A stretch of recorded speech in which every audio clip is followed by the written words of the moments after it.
दिनैनि बे समाव जोङो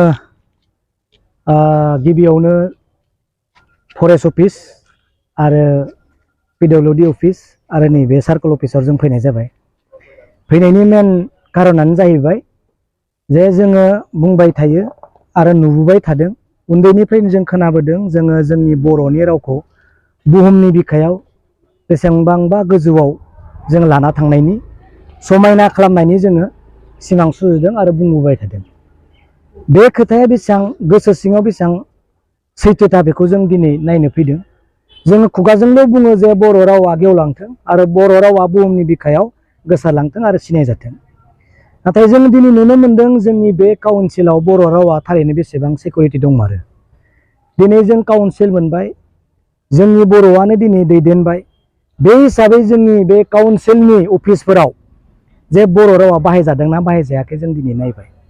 जे नोंथांमोना नुबाय जे मोनसेबो फिडलाबसेबो कुनु एलफाबेटजों लिरजानाय कुनु एप्लिकेसन गांसेबो गैया। मिथिबाय? गांसेबो दिनै बिन्दो मोनसेबो दिनै लिरजानाय गैया। अब्ला दिनै जोङो बुङो जे जोंनि बर' रावखौ जोङो बुहुम बिखायाव बेसेबांबा गोजौ लाना थांना जों समायना खालामनाय, बर' रावखौ जों फोथांनानै लाखिनाय। नाथाय दिनै नों सार्कल अफिसावनो जा, पिडब्लिउडिआवनो जा, फरेस्टआवनो जा, ब्लकआवनो जा, जेसेबां अफिसाव नोंथांमोना थां, मोनसेबो बर' हांखोजों लिरनाय मोनसेबो लेखा नोंथांमोना मोननाय नङा। नोंथांमोना दिनै नुखाबाय जे गांसेबो एप्लिकेसनबो, गांसेबो प्रप'जेलबो, गांसेबो फाइल माने बर'जों लिरनाय गैया। अब्ला बुंदो बर' रावखौ जों थारैनो फोथांना लाखिनो गोसो दोङो ना जों खुगायावल'? जों नुदों जे साइन बर्डआव बर' लिराब्लानो हुखुमारनाय खोमोरनाय जों नुदों, नङा होमबा?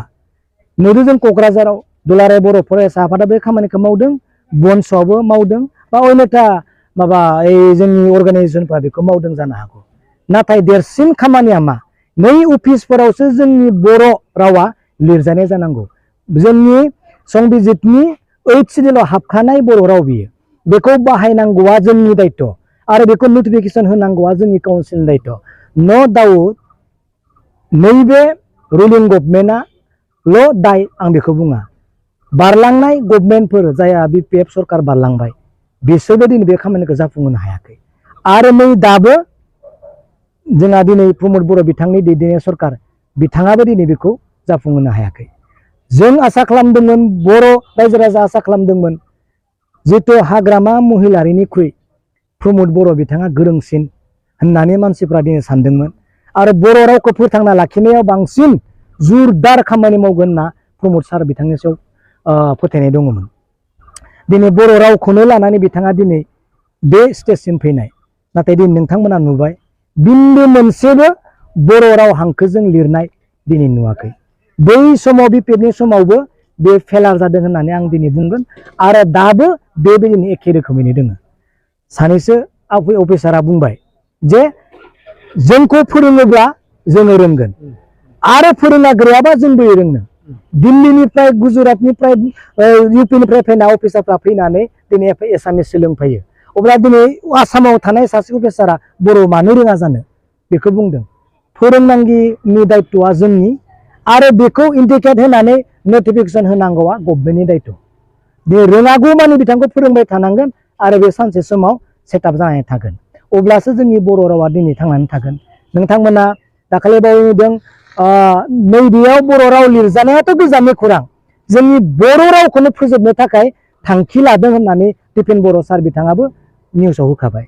नै थांनाय सप्तासेनि सिगां बिथाङा बुंदों बर' रावा माबायदि अमायनाव खालामजादों, बर' रावा माबायदि नागारजादों, माबायदि फोजोबलांनो नागिरदों, मानगोनां दिपेन बर' सार बिथाङा दिनै निउसाव बुंखाबाय। अब्ला नाय जों बर' रावखौ बेसेबांबा बुहुमनि गोजौ बिखायाव जोङो लांनो थाखाय थांखि लानाया जों सिमांसो जागोन।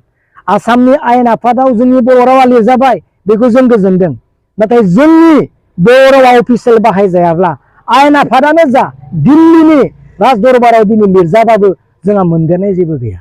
बेनिखायनो खावलायदों बयबो रायजो राजाया नैबे बर' एप्लिकेसन दिनैनिफ्राय जानांगौ आरो बर' एप्लिकेसनखौनो हो आरो सोरबा अफिसारा जुदि अमायन' खालामदोंब्ला आंनि नम्बरखौ नोंथांमोना गोसोआव ला, आंनो फन हर, आंनो खोन्थाहर। 100 जन 200 जन मिडिया लानानै जों बे अफिसाव फैगोन जे नोंथाङा बर' रावखौ मानो नेग्लेक्ट खालामदों। आंनि नाम्बारखौ नोंथांमोना गोसोआव ला, 9943545 2780 बे नाम्बारखौ लानानै नोंथांमोना आंखौ कल खालाम। नोंथांमोना बे अफिसारा जुदि सोरबा मेन अफिसारा जुदि बाहायनो गोसो गैया जादोंब्ला बिनियाव जों सोंफैगोन जे नोंथाङा मानो बर' रावखौ मानो अमान्य खालामदों, मानो बर' रावजों नोंथाङा 6th सिडिउलाव 8th सिडिउलाव हाबनाय बर' रावखौ नोंथाङा मानो अमान्य खालामदों जों बुंनो हागोन। नाथाय जुरिजेननाया जोंनि काउन्सिलनिफ्राय जानांगोन, जोंनि मानसिनिफ्रायनो जानांगोन। आरो आं गोबांखौ बुंनो सानाखै, बेखौनो बुंनानै आङो फोजोबबाय। गोजोन्थों।